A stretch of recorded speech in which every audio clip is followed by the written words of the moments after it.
Good evening, and we are here to drop in and continue on with this Red Diary series where we are looking at the life, the death, the legacy, and tonight the controversy, the conspiracy theories surrounding Marilyn Monroe and what made what she knew such a liability. This is a very interesting stage of the reading and channeling session, and I do want to make it very clear as we dive into this that this is all hearsay, it's all speculation. None of this is confirmed, okay? And again, just take the information in, sit with it, let your own intuition sit with it, and you determine your own viewpoint on that. I'm just presenting some of the theories that have come through, some of the whispers in the dark, you know, what people have said that were close to her. But again, none of this is officially on record. Some of the things that were brought in around her and why she had such extensive files on her from both the CIA and FBI. Why were they so involved in tuning into her conversations? Some of the stuff that has come forward is, you know, what's been rumored by people who knew her, things that Marilyn let slip about what she was personally told by John F. Kennedy in their alone time together, which is kind of a compromising situation, right? I mean, it really is sort of a matter of irresponsibility because she really had no business knowing anything that was classified. It really was a very unfair position to put her in. But you know, for whatever reason, she had something. She had something that she knew that was not supposed to be for public consumption. And it did give her some level of a bargaining chip in being able to, you know, sort of make a threat of going public and airing what she knew. So we're going to dive into the speculation around what people were saying she knew. And we're going to pull some cards on it too, just to make it kind of an interesting read. Let's just have fun with this, you know, let's go down the rabbit hole. Let's go into that weird realm and just explore and see what comes up. I am using the Arcane Bullshit deck for this read because I thought it would be perfect. It's way out there and it speaks with archetypal imagery. And I just thought it would make for a more interesting read. Now, we do know that there were matters that Marilyn was made privy to that she was not supposed to have any awareness around. One of those is her questioning JFK about the testing of hydrogen bombs. We know for a fact that this conversation went down because of a communication to Hoover regarding this, how it was a breach of security. This is stuff that's been documented that came out later. And this naturally ties into Project Moondust, okay? Project Moondust was a project conducted by the United States Air Force during Cold War, and it was to exploit the discovery of Soviet hardware temporarily that fell into their hands. Basically, it was a program for recovering debris from spacecraft once it re-entered the atmosphere. And so there is some alluding that there might be connection to this as well. We also know that, you know, her third husband, Arthur Miller, had these communistic ties. And so this adds this whole like espionage piece in there, right? It's given like secret agent vibes, you know what I'm saying? And this is very interesting if you want to take it to this really bizarre down the rabbit hole level when you consider one of the big conspiracy theories that's out there is surrounding MK Ultra. Now, MK Ultra was a illegal CIA project that was a mind control experiment. And there are some that claim that Marilyn was the only famous person to ever be part of this experiment, and that in some ways she was used as a sex slave to the industry and was exploited. And how did they do this exploitation? How did they have this kind of mind control? They were experimenting with the use of drugs in regard to this, using certain substances and how these substances can make people more prone to programming. I mean, I don't think this is like such an off the wall thing necessarily. It sounds really out there, right? It does. It sounds really out there, but we know that these kinds of experiments have been conducted. We know that there has been a lot of governmental exploration around the area of psychology, and even in the realm of psychic awareness, you know, studying telepathy, studying these types of things in the human consciousness. You know, it's interesting here because what do we have come up? But we have instinct come up, and it's giving me like reptilian vibes here, right? Like reptilian mind control. And, you know, I think that we see this, right? This has come forward in a very practical way that we as a society can tap into, where it doesn't seem such a far-fetched concept. If you consider the pharmaceutical industry, I mean, we have a whole country dependent on pharmaceuticals, and these are actually mind-altering substances. And I want you to consider, in particular, mind-altering substances as they've come in within the realm of psychiatric care. All right. And we know that Marilyn, in fact, got her medication through her psychiatrist, and the way that impacted her ability to think clearly. All you need to do is numb off somebody's reasoning, and they become much easier to control. Now, why would you want to control this individual, though? What would be the aim? You know, that's kind of the thing that remains hanging in the balance. Why would you want to use someone like Marilyn on this level? And unless it was to exploit that celebrity, and maybe to get it more into the homes via the television, via movies, via media, which is all about programming, mind control. If the person delivering the messages is somebody who appeals to the masses, then the message will be more easily received. The manipulation is kind of easier to come through. And I'm going to go way out there with you all with this, you know. So we see coming in with that instinct. We got some interesting cards here coming in partnership with this.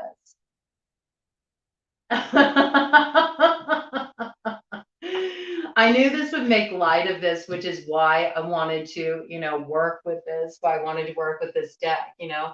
I mean, I recognize we're talking about some weird ass mystical shit here. You know, we're talking about secret society stuff here. We're talking about Bohemian Grove type stuff, and what's done in the dark behind the scenes, you know, and our desire to not want to be controlled, to want to be able to see what's real. We got that with this shitty acoustic guitar guy here, you know, just not wanting to be shackled to the man, not wanting to be controlled, wanting to be free and rocking in the free world. You know, we don't want to be controlled by, these false representations of what the reality is. You know, we got a bunch of cats posing as a woman, you know, and when I think of cats, cat medicine is all about secrecy, you know. It's whispering in corners. It's the more subtle layers. It's those things we might sense, but we don't necessarily see or have clarity around. And so, you know, posing as a woman, right? It's kind of like saying, how many people are behind this image that's being put forward to the masses, and why has it been architected to be such a way, you know, be such a way? And we think about Marilyn, we think about her image, right, that was projected. They wanted her to appear dumb.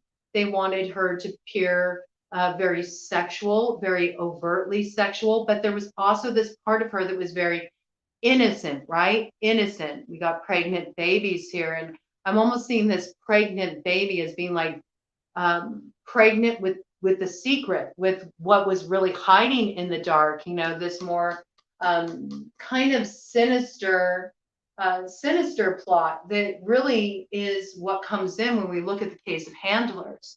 And again, like I was discussing the other night, there's like these similar parallels, right, between Michael Jackson's story and Madonna's story. Why am I saying Madonna? I didn't even mean to say Madonna, but Madonna, okay, you know, let's bring it in. I mean, this brings in an interesting piece to the whole MK Ultra theory, because there's this conspiracy theory around MK Ultra, a conspiracy theory within conspiracy theory. This is like a cosmic lasagna, okay? There's like many, many layers to it, and it does get out there.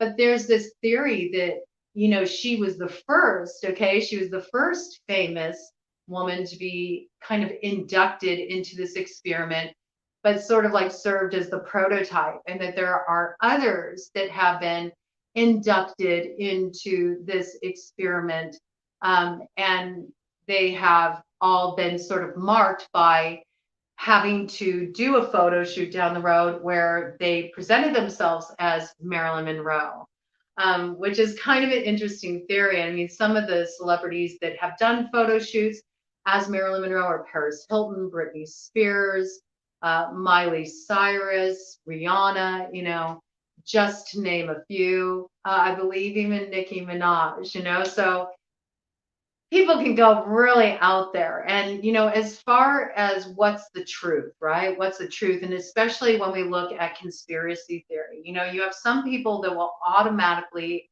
completely write off a conspiracy theory, trying to dumb it down, trying to create some kind of, you know, air of lunacy or idiocy around it. Like, oh, those are the tinfoil hat wearers. But a lot of times the truth is stranger than fiction. And that's on the real. And we've seen this proven throughout history time and time again. And so much of this manipulation is done rather overtly on the surface that it's kind of funny that people are so quick to automatically debunk conspiracy theories. And at the same time, there is no hardcore evidence, which is what makes it a conspiracy theory. It's just like taking a stab in the dark, you know, based on what little information is known. But what also needs to be remembered is that when it comes to the media is largely manipulated, and we're told what they want us to hear, not the full scope of what's really going on. So absolutely there's an underbelly. Absolutely there's a lot that's hidden. And you know, we have a lot of these rumors and these myths that go around.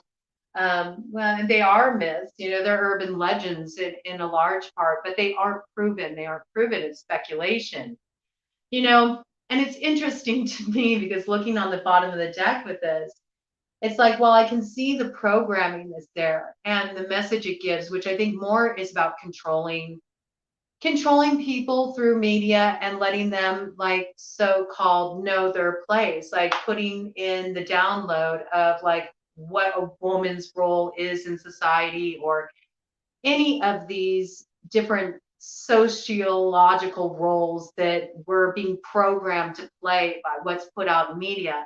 To that extent, yeah, sure, I can see that. I can see that taking it on a very surface level, not diving deep into the use of Maryland specifically being incorporated in this. I can definitely see the way that media is programming, the way that media is manipulative, the way that it sways public opinion, the way it can get people to hop onto an agenda through well-used propaganda. I mean, we've seen all these things play out, and have we not seen these things play out? Have we not seen the division that's been created over the past few years? You would have to be crazy to say that you can't see it, that you can't recognize it, that you can't see the algorithm that's been put in place to get us to toe the line and fall into a certain order.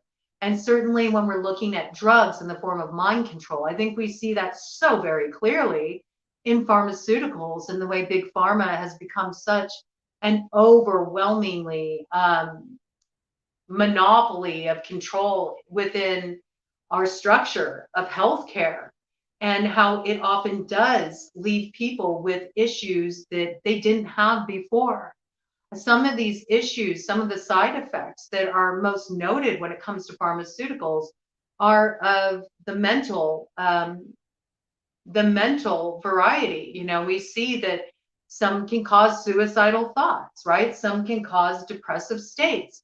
Some medications have side effects that create anxiety and a slew of other physical symptoms that are often worse than the original diagnosis in the first place. So this is something that's very interesting. But when we come up in relation to this, was this the reason why Marilyn was being watched? Is this the reason why she had files on her, intel files on her? Is this the reason why she was a person of interest? We see on the bottom, we got future not found. Okay, so this is kind of like a stab in the dark with this one here, right? I think we can kind of debunk this particular theory. And as far as the whole Project Moondust thing and all of that, by the time all of this was starting to come forward later down the road, as we near up to that time that Marilyn did meet her death, you know, this was all coming to the surface. So this wouldn't have necessarily been something that would have been reasoning, you know. Actually, the true reasoning may be a lot stranger than this and connects to Roswell. Okay, so want to talk about this, talk about Roswell alien life forms. I mean, it definitely, you know, we see here, we got right on the bottom of the deck energy here, the anthropomorphic carrot, and we see this sickle in hand. It's like ding, ding, ding, ding, ding, ding, ding. There you go. There's the golden carrot. That's the thing. We do know that Marilyn was really fascinated by this. We also know that she had told insiders that JFK had told her about alien life forms, that he discussed different space programs with her, that he talked about things like Roswell with her, which I have to say, I think is very, very unfair to compromise her in such a way, if that's the case. I mean, there's been a lot of files that have been declassified and opened, and more stuff is starting to come to light, but there's also a lot that isn't known about alien life forms. I think you'd have to be pretty dense to think that human beings are the only intelligent life form in existence, and intelligent is really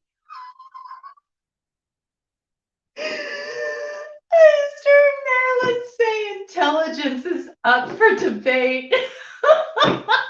And I agree with that. You know, I think you'd have to be a fool to think that we're it. You know, we know such a fraction of what's out there, such a fraction of the reality. And our little galaxy, our little solar system is so small. It's just a little speck in infinity. So if you actually believe that there's not other life forms out there, I think that you're actually more kind of like the quack, you know. But you know, to each their own. Everybody has their own opinion. But this is the thing that really most people kind of gravitated toward, about why there was this need, as well as her having the connection with the president and you know, with Bobby, is this piece here. And you know, the mafioso too. I mean, we got to throw that into the mix. She really put herself in a circle of people where that's an inside circle, and there's a lot there, you know, that can cause problems. You know, a lot there that can cause problems. And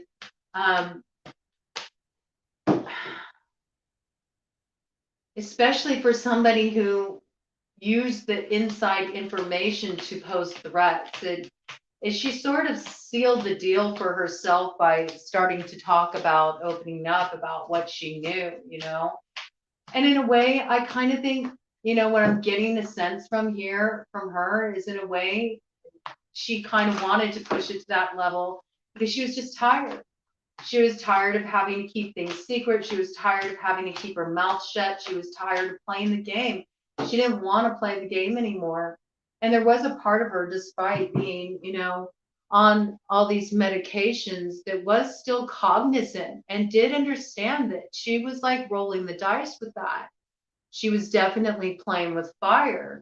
Um, but at the same time, you know, whoa, the cards that came out here.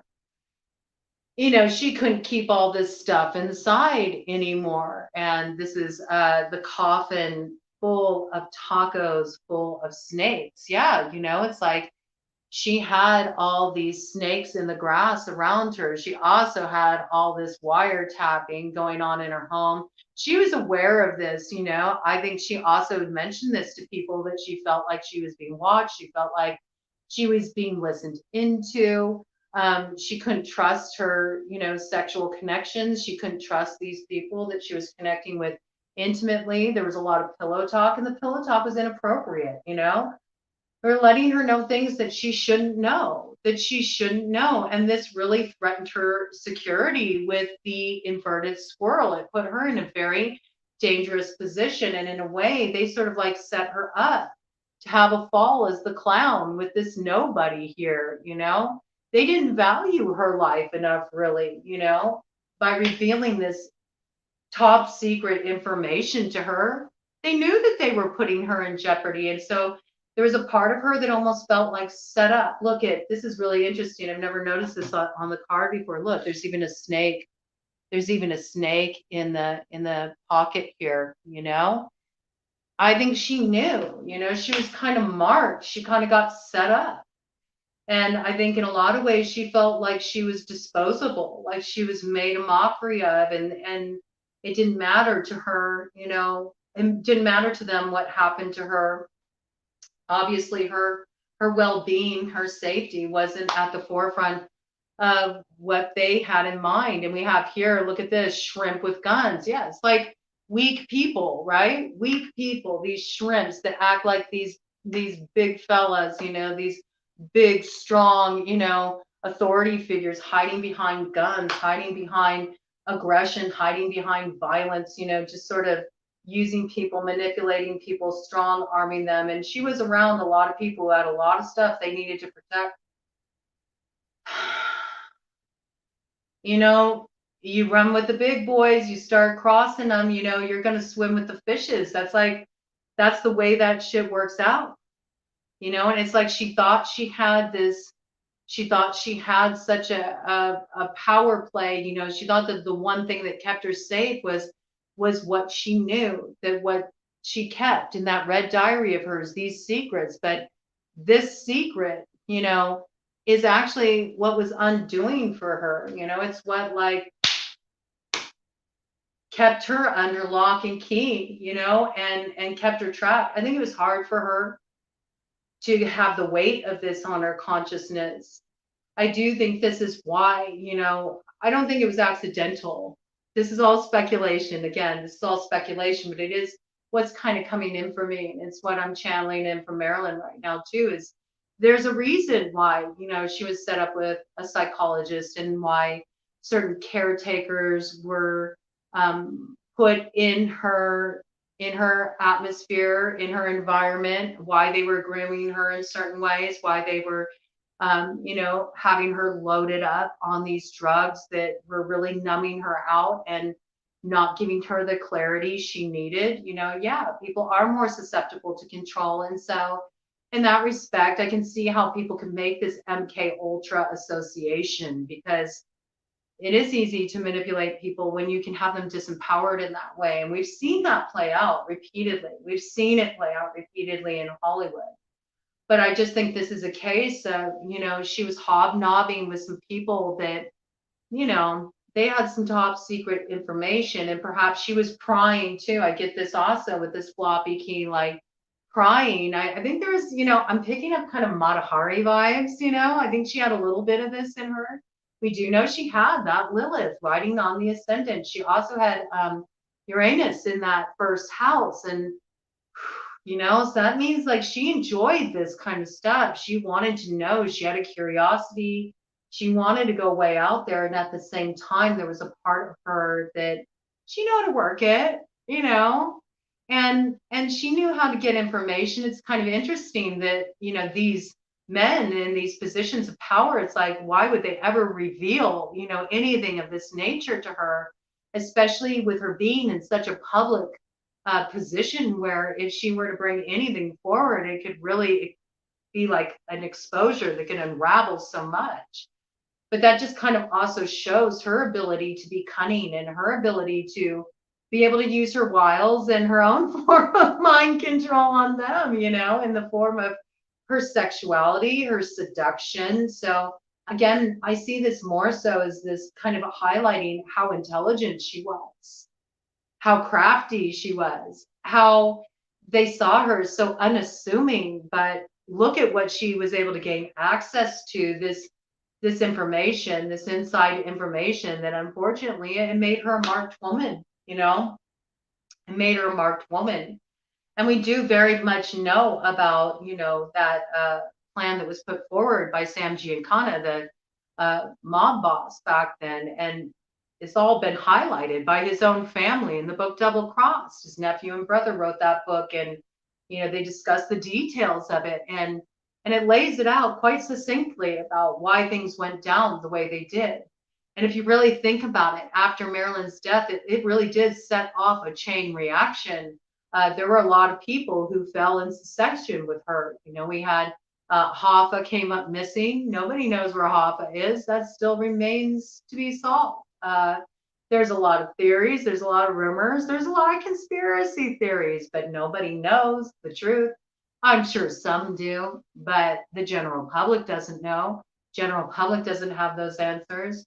JFK was assassinated. Shortly after that, Lee Harvey Oswald, Lee Harvey Oswald. I think it said Lee Harvey Harswald. Don't be scrambling the message, man. No interference with the message, man. But it's that kind of thing. It's like there was just this, repeat succession of these players involved in this situation, and on the periphery, just started falling off like flies. And it's an interesting connection. It's definitely an interesting connection. And I wanted to bring that piece in because it is a piece that is often brought forward. It's a piece of great speculation. And it's something that definitely ties in with her ending.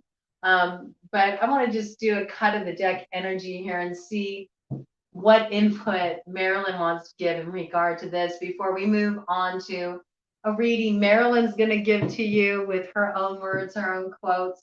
She's going to do a little reading for the collective, but I want to see, Marilyn, what do you have to say about this at the end of the day, these conspiracy theories? Cut the deck energy here.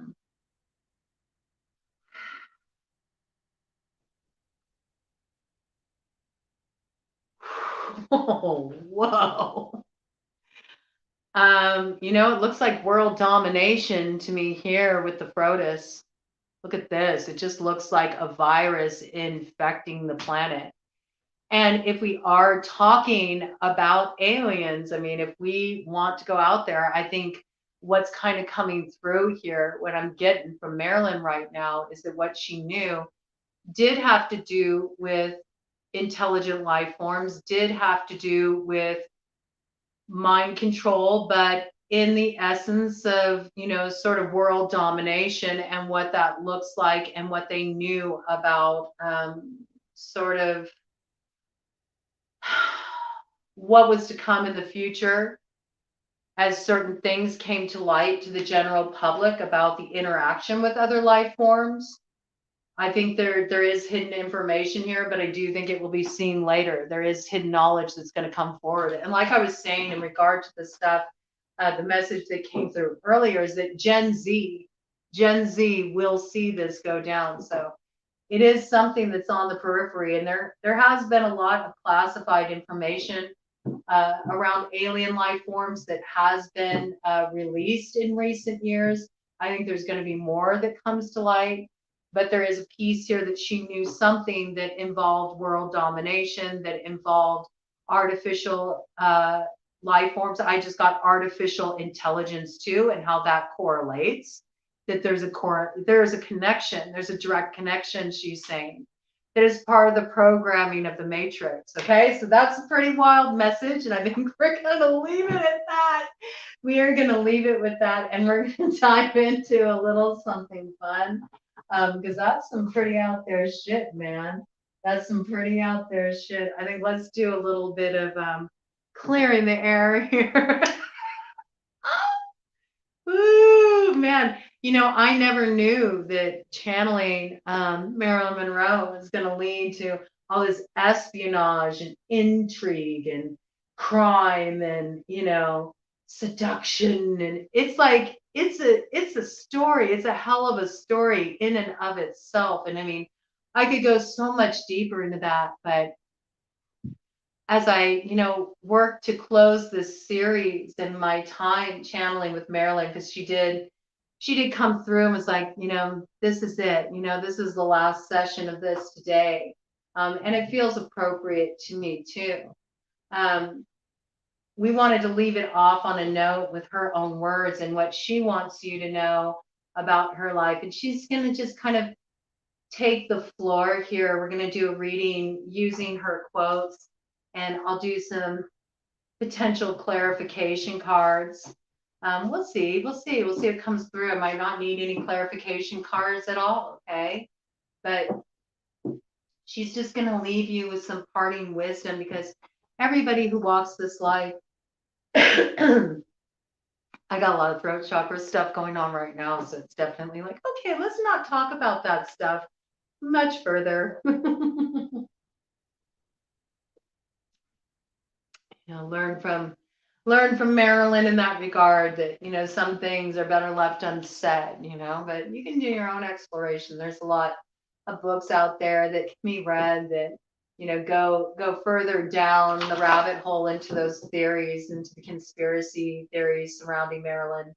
But we're gonna head off here into leaving you with some of her sage wisdom, what she learned in her life collective, and how you can be benefited at this time, you know, moving forward in your own life, to live each day as if it were your last, and really drink in all of the beauty and the joy and the opportunity that's on offer with each day. So Marilyn's just going to bring her words through. I ask you, Marilyn, just give the collective guidance about where they're at in their life right now, what needs to be focused on, what's important at the end of the day, and how can we learn from you and what you learned in the time that you were here. So let's see what Marilyn has to say. Let Marilyn come through with her own words, and just do a little channeling with her. Let her elaborate on these messages to all of you.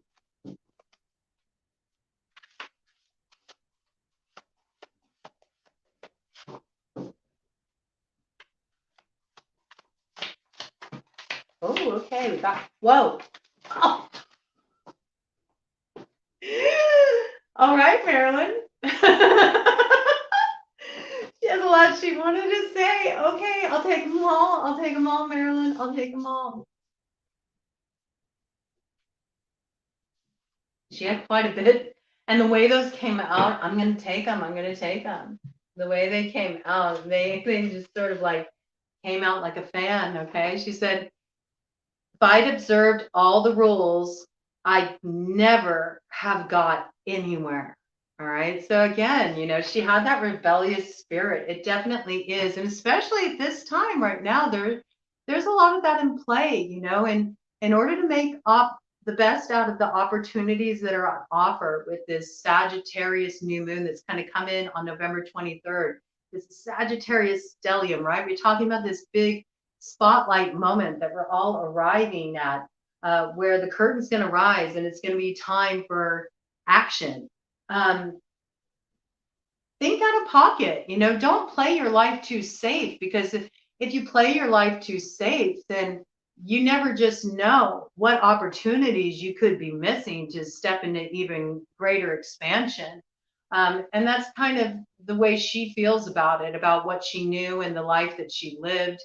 It wasn't perfect, but it was her life. She lived it her way. She got to have some experiences that people would never get to have in a lifetime. And it was because she didn't follow the rules, and she has no regrets about that. She says here, I'm for the individual as opposed to the corporation. The way it is, the individual is the underdog. And with all the things a corporation has going for them, the individual comes out banged on her head. The artist is nothing. It's really tragic. And so I think she's speaking to, the way that our society is structured, with all of the capitalism, the commercialism, the way people are viewed as products, the way they're marketed and sold. And in some ways, this goes into what I was talking about the programming, the algorithm that's running through our sources of entertainment, through our media, through our television shows, through our movies, and these people that serve as, Hollywood, the faces of Hollywood, and what message that sends to all of us that we're collectively downloading. And it's sort of like she's saying at the end of the day, don't get so sucked in by the image, right? Because the image, it sort of dulls the senses, so you don't really see things clearly. And that really is the tragedy, because then the humanity is lost along the way. She says, if you're gonna be two-faced, at least make one of them pretty.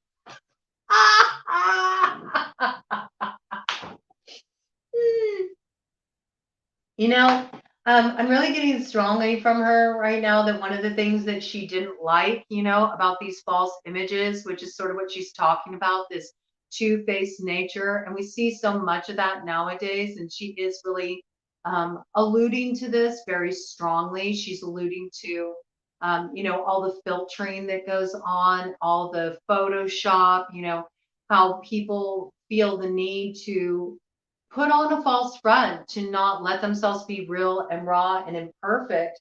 That this actually detracts from the true beauty. It's the realness that's so beautiful and that's so rare. And if you can allow yourself to be who you are and let that shine forward, like, that's one of the first things you can do to disrupt the algorithm. We need to disrupt the algorithm, right? We need to hold on to the parts of us that are flawed and stop seeing them as liabilities, but actually seeing them as strengths, things that make us unique, things that make us different, and things that help people connect with us on a level that goes beyond the superficial. So she's really bringing this forward here. I am good, but not an angel. I do sin, but I am not the devil. I am just a small girl in a big world trying to find someone to love. And I think that that's what she wants you to know at the end of the day. It's like, yeah, she wasn't perfect. She made mistakes. She knows that it wasn't ideal for her to be a mistress. She understands that there were other casualties. And in a way, she has sort of an evolved understanding of that, well, I chose the role that I was going to play, and I willingly put myself in a compromising position. And ultimately, I paid a big price for that. But, at the end of the day, that is all she ever wanted. She wanted to feel loved. She wanted to feel accepted.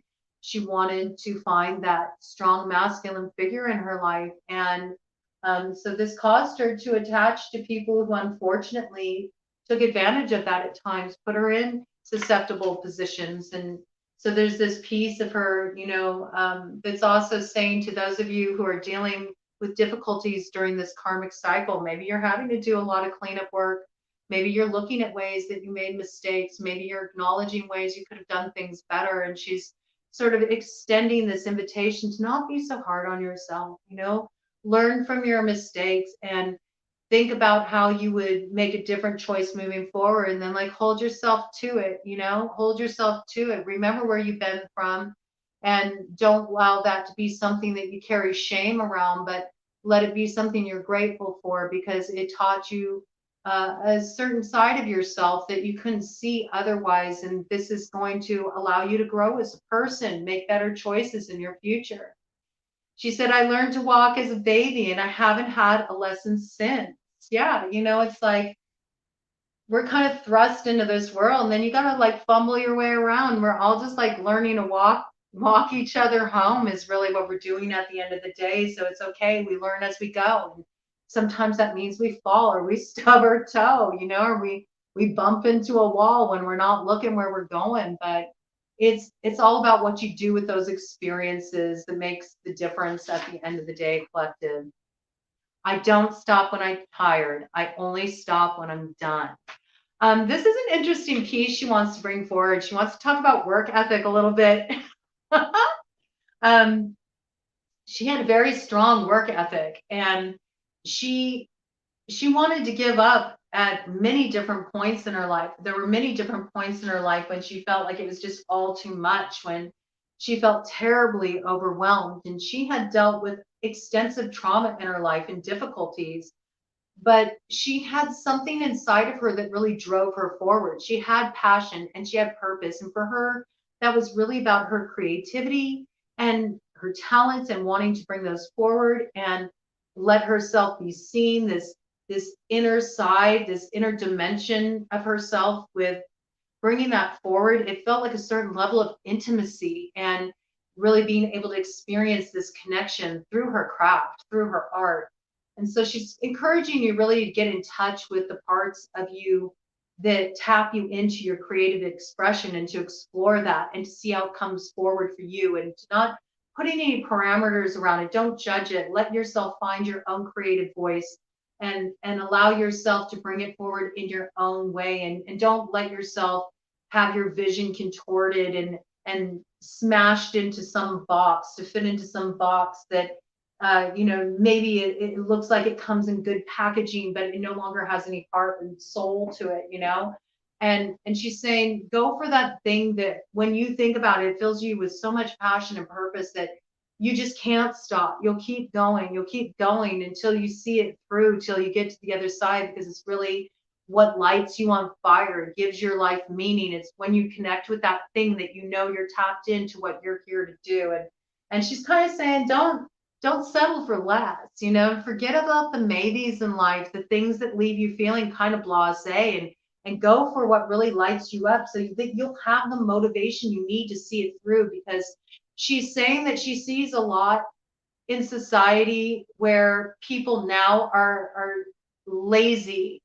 They don't have the work ethic. They don't see things through. They do things half-assed. They don't do things with passion and purpose. And the reason is they're disconnected from that which gives them passion and purpose. It's all just about chasing that dollar. It's not about what really connects them to their soul's work. So she's really encouraging to take from that bit of wisdom that you never know how long you've got, and don't waste your time on pursuits that are going to leave you feeling kind of empty at the end of the day. She says, I am invariable late for appointments, sometimes as much as 2 hours. I've tried to change my ways, but the things that make me late are too strong and too pleasing. You see what I'm saying? Just like, sometimes it's okay to disrupt the status quo. Sometimes you can't put that creative force, which is really what you're meant to come from in your life. You're meant to use your creative force. You are a reflection of Creator. 44 on the clock when I said that. You are here to manifest that creative reality in a very tangible way, by what you pour your energy into in terms of your work, what you give your time and energy to. So if you're finding yourself struggling to get to work on time, or you find yourself always canceling certain, dates to go out and hang out with your friends, certain people, you have to start thinking about that. Why is it so easy for me to put this off? Because when you really are connecting with something that your heart's in it, and you feel like you're aligned with it on a soul level, 44 on the clock, you will make it happen. You will make the time. You will see it through. You will show up. So she said, stop looking at it as this sort of myopic limited view through your reality tunnel where you're looking at work as being this thing that's just like you have to run yourself into the ground and you have to go for the grind. She's saying basically you can work really hard. You can work really hard. You may be tired, you may be challenged, to follow through, see things through. And that's what it does take for success. She says you need to put some elbow grease into it. You need to show up. You need to do the work. But pay attention to what you're showing up for that you don't really want to be showing up for, and throw that stuff to the side, man, and go for what really inspires you. That's where the ticket is, that's going to launch you into the next phase of your life, because you won't mind the hard work. You'll do it even when you're tired, because it's giving back. It's giving, you know what I'm saying? I've often stood silent at a party for hours listening to my movie idols turn into dull and little people. Woo-hoo-hoo-hoo. That's the thing. You can get to this place where what initially seemed enticing or exciting, chasing after the lifestyle, chasing after the status, keeping up with the Joneses, getting all the goodies, getting all the things, you see how empty it is. It's just people posturing, putting on an act. The act never ends. The curtain never goes down. There is never an end to the scene. And so there seems like there's a lot coming forward from her about living the authentic life. I don't mind making jokes, but I don't want to look like one, and I think this is coming from that place of how she felt near the end of her life, where she'd been made an example of, and that's something that really affected her. And so I think this is what she wants to come forward more than anything, is that she was the architect of her reality, and she knew when she was making deals with the devil, and she knew when she was putting herself in compromising positions, but she made her choices. She did what she wanted to do, and she did it with her own forethought and knowing what she was getting out of the deal. And so she really wants this clear, that she was no fool. She was a smart cookie. She was very sharp. She was very intelligent. And she still feels that a lot of people don't understand that actually, in many cases, she was the one with the intelligence. She was the one who was in charge of making those moves, and that she wasn't as controlled as people like to think. So I think when it comes to this idea, this whole MK Ultra thing, going back to that, she wants people to know, like, I was nobody's sex slave. you know I was nobody's sex slave. I agreed to certain things that were questionable, but I did them for a reason, and nobody had control over me. I was in control of myself, and I made up my own mind. So it's one of those things, like, sometimes you got to play the fool to fool the fools who think they're fooling you. That's what it's about right there with that.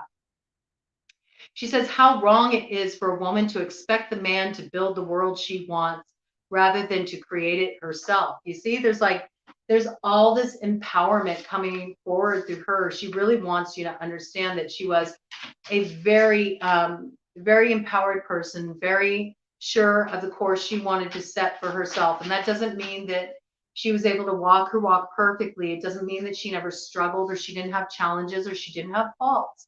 But she was aware of these things. She accepted these about herself, and all she ever really wanted was for others to accept those things about herself too, to really know her as she was, to know Norma Jean,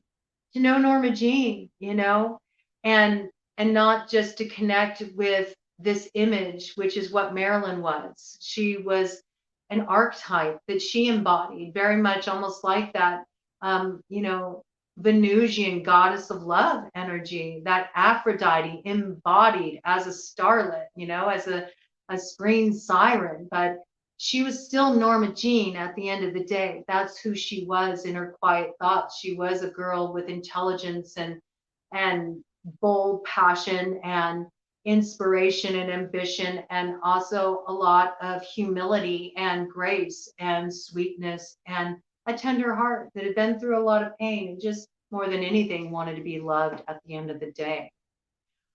We are all born sexual creatures, thank God, but it's a pity so many people despise and crush this natural gift. And again, that's that big Lilith energy coming through for her about don't be ashamed of enjoying pleasure, and don't be ashamed of who you are sexually, how you want to share yourself sexually, how you want to receive sexual pleasure, or enjoying the things that give you pleasure. Pleasure is not evil. Pleasure is holy. She's saying, pleasure is holy. It's one of the ways that you can show that you have gratitude for life, that you appreciate life, to actually enjoy the pleasure of being in this body, of being here and having this physical experience. I agree 100% with Marilyn on that. I restore myself when I'm alone. So there's this piece where it's like, yes, enjoy connection, enjoy the sexual connection, but also value the connection you have with yourself, and value the intimacy that you have with yourself, because maybe you haven't valued that up to now. Make more time to connect with yourself, to connect with your inner world, and to have that opportunity, because she says sometimes that sexual connection, it can really enmesh you with other people's energy, and that's what can start to blur the lines. It's what can start to make you feel confused, and soon you don't know what's mine, what's yours. And having this space to pull back and just be in your own energy allows you to come into the truth within you. And that's where you find your restoration. That's where you like come back into center, come back into your place of power, and then things become much clearer for you. And she says, sex is part of nature. I go along with nature. There's so much coming through for her. And I agree, all of nature is sexual. It really is. It's like the universe is everlasting, making love to itself. It's a constant cycle of birth, life, death, rebirth, over and over and over again. So she's like, be part of procreation. And it's also part of using that sexual energy, which comes from the same place. It comes from Svadhisthana, that sacral chakra. Work with that energy to birth new things into being. Work with that energy when you spend that time alone. Connect with that same energy that is the same energy you work with when it comes to sex, to get creative, to make art, and to allow that form of expression of you to birth new things in the world and be part of that procreation of the world that you want to see. A career is wonderful, but you can't curl up with it on a cold night. There's that part of her that just really wanted that companionship. So at the same time, there's this guidance from her to keep things in balance. As much as you want to be a go-getter, go out and achieve things, don't forget to value the people that you have in your life. It's so, so, so important. And let's see here. I'm going to take this one here. These two? Okay. I'm running out of time on here. So I'm going to get these last three here as the final messages coming in from Marilyn. Yeah. It's about valuing the people in your life, okay? She says here, when you have a good friend that really cares for you and tries to stick in there with you, you treat them like nothing. Learn to be a good friend, because one day you're going to look up and say, I lost a good friend. Learn how to be respectful to your friends. Don't just start arguments with them, and don't tell them the reason. Always remember your friends will be there for you quicker than your family. Learn to remember you got great friends. Don't forget that. And they will always care for you no matter what. Always remember to smile and look at what you got in life. That gratitude piece, being grateful for the people you have around you, and remembering that it's not all about success. It's not all about achieving. It's not all about what you got, but it's about who you got at the end of the day. And remembering those people who have always been there for you. And as well, remembering that people will be remembering you by how you made them feel. And perhaps that's one of the reasons why she's been so immortal, why Marilyn is so immortal, because one thing people always remember about Marilyn is her sweetness, her innocence, her warmth, and the way that she made them feel. She left a lasting impression. She left a mark.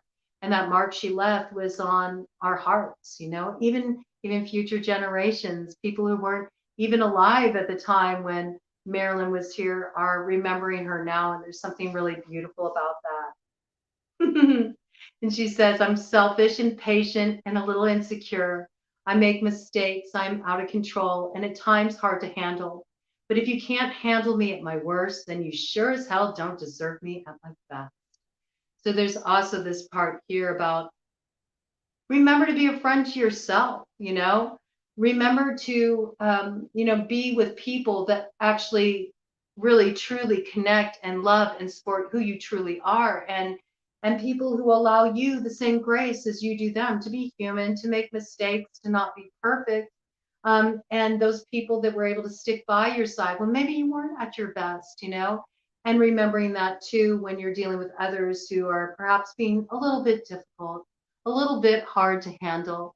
That we all deserve to have a little bit of that grace in the world. And if we can all maybe be a little bit kinder toward each other, it'll make the way a whole lot easier for all of us. So remember that as you're moving through this lunar cycle, as you're healing the rifts and relationships, there's going to be a lot of that coming forward. See if we can extend that olive branch to the people around us, just understanding, acknowledging the fact that at the end of the day, we're all human beings. We're doing the best that we can. And maybe if we can just be a little bit more understanding of that nobody's perfect, it'll help make the way a whole lot easier.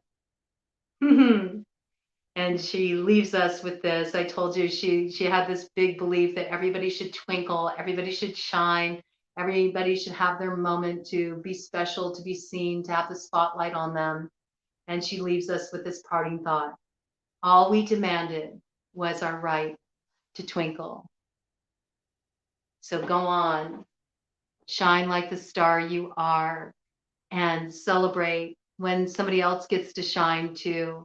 And let's all encourage each other to let the best parts of ourselves come forward in the world, and to give each other our flowers, to acknowledge the beauty you see in other people, to acknowledge the achievements you see in other purple, another purple, another purple, okay.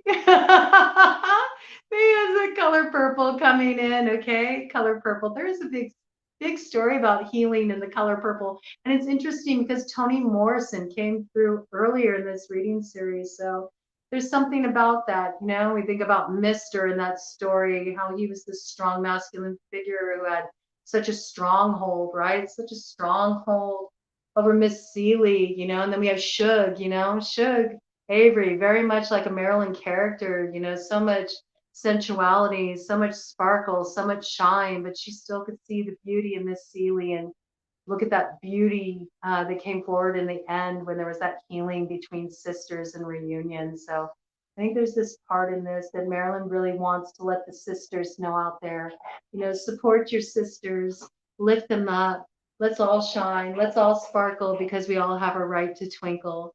And I think that this is just a really beautiful way to let this off. So thank you so much for dropping in with me, dropping in with Marilyn's essence, Marilyn's memory, and all that came forward in this reading series. I really enjoyed doing this deep dive, and I look forward to having Marilyn hang out here from time to time with good old Jim Morrison, and being one of my guides that can help give me some information from time to time on a read, interject a bit, much like Jim does. But I know that this is lots of fun for me, and I hope that it was fun for you and that you enjoyed really tapping into her essence through her own words, and hearing everything that came through. And thank you for being part of my weird little world. I appreciate you. Thank you so much. And I'll be seeing you soon with more reads.